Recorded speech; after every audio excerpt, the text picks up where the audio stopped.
Ang problema hindi lang bugas kundi hasta ang kaldero na buslot. Ito may nakita ta mga lokal ato kita nyo na. So short video lang to mga kalokal.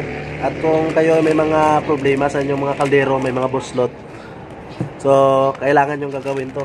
Sponsor natin yan Birds Tray yan. Pwede rin coffee. So ikat na natin to. Kita natin sa inyo.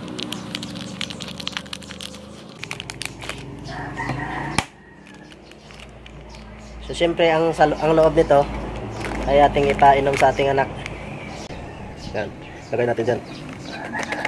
Pagkatapos ito mga kalokal, ang gawin natin ay cuttingin natin kunting.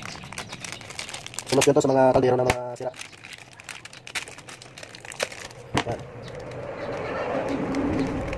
Tayong kahoy at yung ating kaldero, ito yun yung pinakita natin yan na may buslot, so ating ihaling.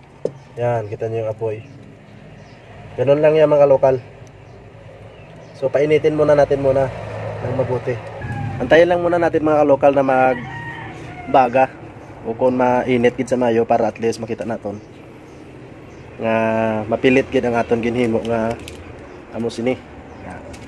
So things that you need to prepare also is ito, meron din tayong trapo kasi hindi natin mahawakan, init yan. So itapik natin yung mga kalokal.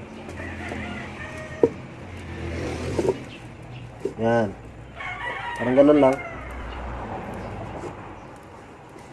yan. Nakita niyo mga kalokal, yan, pumilit. First time ko rin itong ginawa, kaya gusto ko rin ipakita sa inyo kung mag-okay. Hindi, okay na siya. So i-try natin mga kalokal, lagyan natin ng tubig. Wala tanay, pakulubon ta ako, makita ta kung may nagatubod pa. Para mga kalokal na way man nasunog mo, kapilit siya legit mga kalokal, way gid tubig nga tubod. Sungin mo ang tama, tigaan ta subong. Ilagay na natin dyan. So makapagsain na tayo. Perfect mga kalokal. Ibig sabihin mga kalokal, yung mga tutorial dyan minsan sa Facebook or sa YouTube ay legit at ating napamatunayan na okay na mga pamamaraan DIY. Kaya kung meron kayong mga sira doon, recommend natin yun. Follow nyo lang yung mga instruction natin mga kalokal at gagawin nyo lang. Napaka easy. And this is your kalokal Mobs Licao.